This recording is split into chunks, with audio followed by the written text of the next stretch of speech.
নমস্কার, আমার চ্যানেলে সবাইকে স্বাগত জানিয়ে আজকে আবার একটি নতুন ভিডিও নিয়ে এসেছি আপনাদের কাছে। একাদশী কী, কীভাবে এই একাদশীর সৃষ্টি হয়েছে, একাদশীতে কেন উপবাস করতে হয়, একাদশী ব্রত পালন করলে কী লাভ হয়, একাদশী ব্রত না করলে কী ক্ষতি হয়, একাদশীতে কি কি খাওয়া যাবে, একাদশীতে কি কি খাওয়া যাবে না, একাদশীতে কি কি করা যাবে, একাদশীতে কি কি করা যাবে না ইত্যাদি সকল প্রকার বিষয় নিয়ে আজকে এই ভিডিওটি আপনাদের সামনে তুলে ধরব। আসুন জেনে নিই একাদশীর সম্পর্কে বিশদ কিছু কথা। পদ্ম পুরাণ অনুযায়ী একাদশী প্রসঙ্গে বলা হয়েছে, এক সময় জৈমিনী ঋষি তার গুরুদেব মহর্ষি ব্যাসদেবকে জিজ্ঞাসা করলেন, হে গুরুদেব, একাদশী কী? তখন মহর্ষি ব্যাসদেব তাকে বলতে লাগলেন, সৃষ্টির প্রারম্ভে পরমেশ্বর ভগবান এই জড় সংসারে স্থাবর জঙ্গম সৃষ্টি করলেন। মর্তলোকবাসী মনুষ্যদের শাসনের জন্য একটি পাপ পুরুষ নির্মাণ করলেন। সেই পাপ পুরুষের অঙ্গগুলি বিভিন্ন পাপ দিয়ে নির্মিত হলো। পাপ পুরুষের মাথাটি ব্রহ্ম হত্যাজনিত পাপ দিয়ে, চক্ষু দুটি মদ্যপান জনিত পাপ, মুখ স্বর্ণ অপহরণ জনিত পাপ, দুই কর্ণ গুরুপত্নী গমন জনিত পাপ, দুই নাসিকা স্ত্রী হত্যা জনিত পাপ, দুই হাত গো হত্যা জনিত পাপ, গিবা ধন অপহরণ জনিত পাপ, গলদেশ ভ্রূণ হত্যা জনিত পাপ, ব্রহ্ম পরস্তি গমন জনিত পাপ, উদর আত্মীয় স্বজন বধ জনিত পাপ, নাভি শরণাগত বধ জনিত পাপ, কোমর আত্মশ্লাঘা জনিত পাপ, দুই উরু গুরু নিন্দা জনিত পাপ, পায়ু কন্যা বিক্রি জনিত পাপ, মলদ্বার গুপ্ত কথা প্রকাশ জনিত পাপ, দুই পা বৃত্তি হত্যা জনিত পাপ, শরীরের রোম সমস্ত উপপাতক জনিত পাপ। এভাবে বিভিন্ন সমস্ত পাপ দ্বারা ভয়ঙ্কর পাপ পুরুষ নির্মিত হলো এবং সেই নির্মিত পাপ পুরুষের ভয়ঙ্কর রূপ দর্শন করে ভগবান শ্রী বিষ্ণু। মর্তের মানব জাতির দুঃখ মোচন করবার কথা চিন্তা করতে লাগলেন। একদিন গরুড়ের পিঠে চড়ে ভগবান চললেন যমরাজের মন্দিরে। ভগবানকে যমরাজ উপযুক্ত স্বর্ণ সিংহাসনে বসিয়ে পাদ্য অর্ঘ্য ইত্যাদি দিয়ে যথাবিধি তার পূজা করলেন। যমরাজের সঙ্গে কথোপকথনকালে ভগবান শুনতে পেলেন দক্ষিণ দিক থেকে অসংখ্য জীবের আর্তকর্দন ধ্বনি। প্রশ্ন করলেন, এ আর্তকর্দন কেন? যমরাজ বললেন, হে প্রভু, মর্তের পাপী মানুষেরা নিজ কর্মদোষে নরক যন্ত্রণা ভোগ করছে, সেই যন্ত্রণার আর্ত চিৎকার শোনা যাচ্ছে। যন্ত্রণা কাতর পাপচারী জীবদের দর্শন করে করুণাময় ভগবান চিন্তা করলেন, আমিই সমস্ত প্রজা সৃষ্টি করেছি, আমার সামনেই ওরা কর্মদোষে দুষ্ট হয়ে নরক যন্ত্রণা ভোগ করছে, এখন আমি এদের সদ্গতির ব্যবস্থা করব। ভগবান শ্রীহরি সেই পাপাচারীদের সামনে একাদশী তিথিরূপে এক দেবী মূর্তিতে প্রকাশিত হলেন। সেই পাপীদেরকে একাদশী ব্রত আচরণ করালেন। একাদশী ব্রতের ফলে তারা সর্বপাপ মুক্ত হয়ে তৎক্ষণাৎ বৈকুণ্ঠধামে গমন করলেন। শ্রী ব্যাসদেব বললেন, হে জৈমিনী, শ্রীহরির প্রকাশ এই একাদশী সমস্ত সুকর্মের মধ্যে শ্রেষ্ঠ এবং সমস্ত ব্রতের মধ্যে উত্তম ব্রত। কিছুদিন পরে ভগবানের সৃষ্ট পাপ পুরুষ এসে শ্রীহরির কাছে করজোড়ে কাতর প্রার্থনা জানাতে লাগলো, হে ভগবান, আমি আপনাদের প্রজা, আমাকে যারা আশ্রয় করে থাকে তাদের কর্ম অনুযায়ী তাদের দুঃখ দান করাই আমার কাজ ছিল, কিন্তু সম্প্রতি একাদশীর প্রভাবে আমি কিছুই করতে পারছি না, বরং ক্ষয়প্রাপ্ত হচ্ছি। কেননা একাদশী ব্রতের ফলে প্রায় সব পাপাচারীরা বৈকুণ্ঠের বাসিন্দা হয়ে যাচ্ছে। হে ভগবান, এখন আমার কি হবে? আমি কাকে আশ্রয় করে থাকব?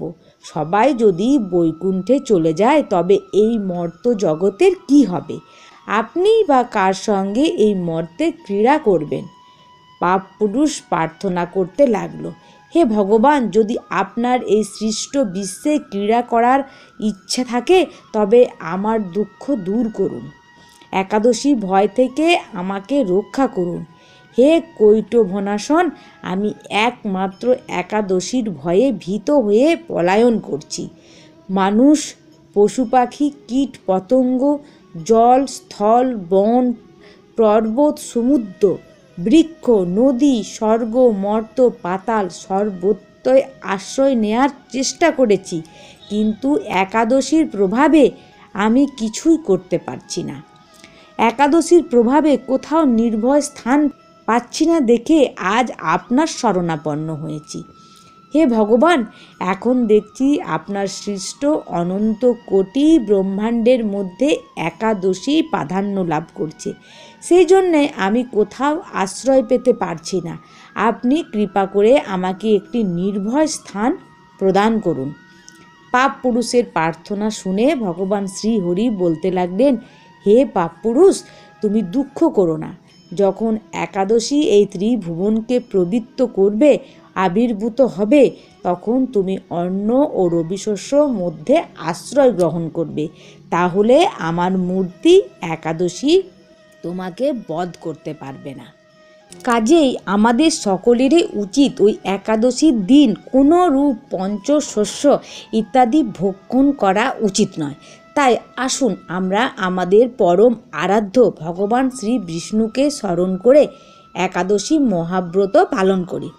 আসুন এবার আমরা শুনে নেব একাদশী পালনের নিয়মাবলী। একাদশীর মূল কাজ হলো নিরন্তর ভগবানকে স্মরণ করা। তাই আপনারা যে নিয়মে যে সময়ে পালন করুন না কেন, ভগবানকে ভক্তি ভরে স্মরণ করাই যেন আপনার মূল কাজ হয়। আমরা একাদশী পালনের সাত্ত্বিক নিয়মটি আজকে জানাবো আপনাদের।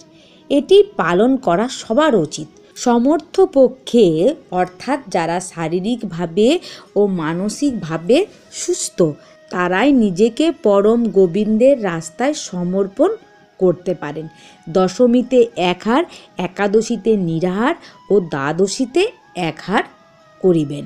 তা হতে অসমর্থ পক্ষে শুধুমাত্র একাদশীতে অনাহার করা যেতে পারে।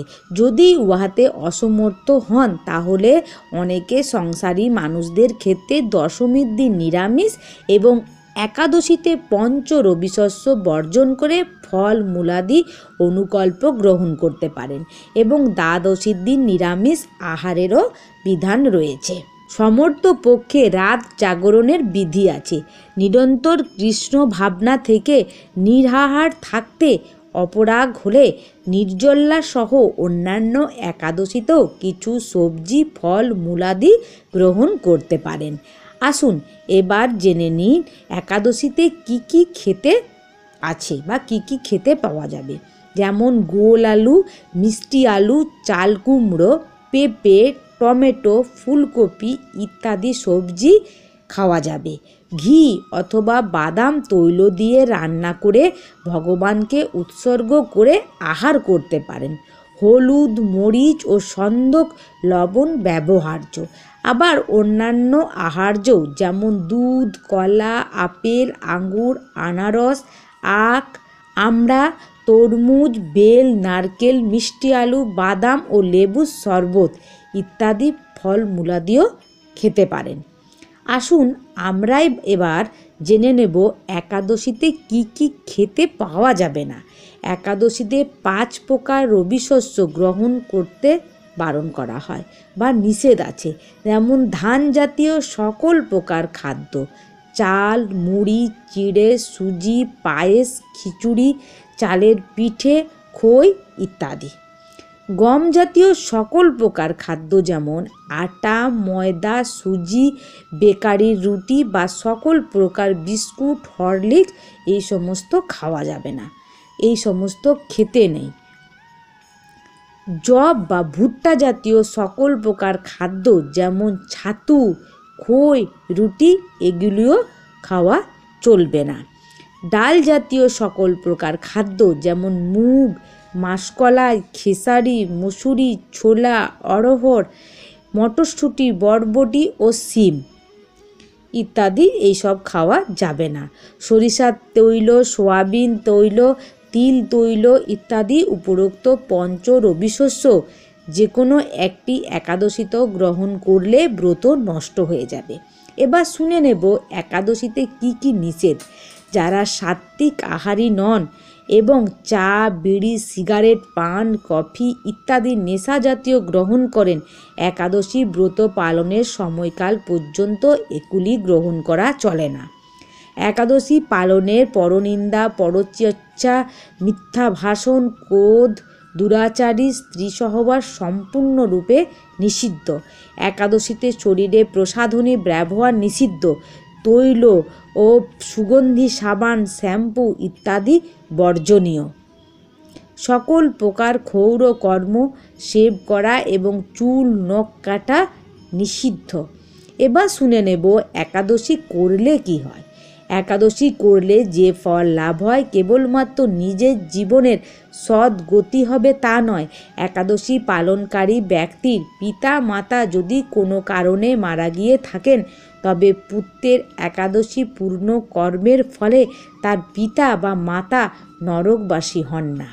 একাদশীতে অন্ন ভোজন করলে যেমন নরকবাসী হবে, অন্যকে ভোজন করালেও নরকবাসী হবে।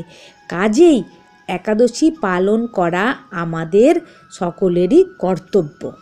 এবার শুনব একাদশীর পারণ সম্পর্কে।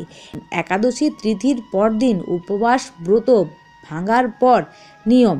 পঞ্জিকাতে একাদশী পালনের উপবাসের পরদিন সকালে যে নির্দিষ্ট সময় দেয়া থাকে সেই সময়ের মধ্যে পঞ্চ রবিশস্য ভগবানকে নিবেদন করে প্রসাদ গ্রহণ করে পালন করা একান্ত দরকার, নতুবা একাদশীর কোনো ফল লাভ হবে না। একাদশী ব্রত পালনের প্রকৃত উদ্দেশ্য কেবল উপবাস করা নয়, নিরন্তর শ্রী ভগবানের নাম স্মরণ, মনন ও শ্রবণ কীর্তনের মাধ্যমে একাদশীর দিন অতিবাহিত করতে হয়। এদিন যতটুকু সম্ভব উচিত ভগবানের নাম কীর্তন করা। এবার শুনব একাদশীর সম্পর্কে কিছু নিয়ম।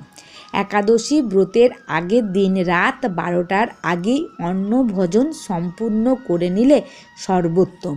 ঘুমানোর আগে দাঁত ব্রাশ অবশ্যই করে নিতে হবে। সকালে উঠে শুধু মুখ কুলকুচি ও স্নান করতে হয়, সকালে উঠে ব্রাশ করা উচিত নয়। একাদশীতে সবজি কাটার সময় সতর্ক থাকতে হবে যেন কোথাও কেটে না যায়। একাদশীতে রক্তক্ষরণ বর্জনীয়। একাদশীতে একাদশীর মাহাত্ম্য নিজেই ভক্তি সহকারে পাঠ করতে হয় অথবা কোনো মহান ব্যক্তির পাঠ অবশ্যই শুনতে হয়। একাদশীর দিন শ্রী বিষ্ণুকে মনে মনে স্মরণ করতে হয় এবং ভগবানের জপ সারাদিন করতে হয়।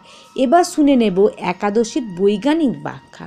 নিয়মিত একাদশী পালন শরীরের পক্ষেও উপকারী। কোনো ব্যক্তি নিয়মিতভাবে একাদশী পালন করতে পারলে তার শরীরের বহু প্রকার রোগ দূরীভূত হয়ে যায়।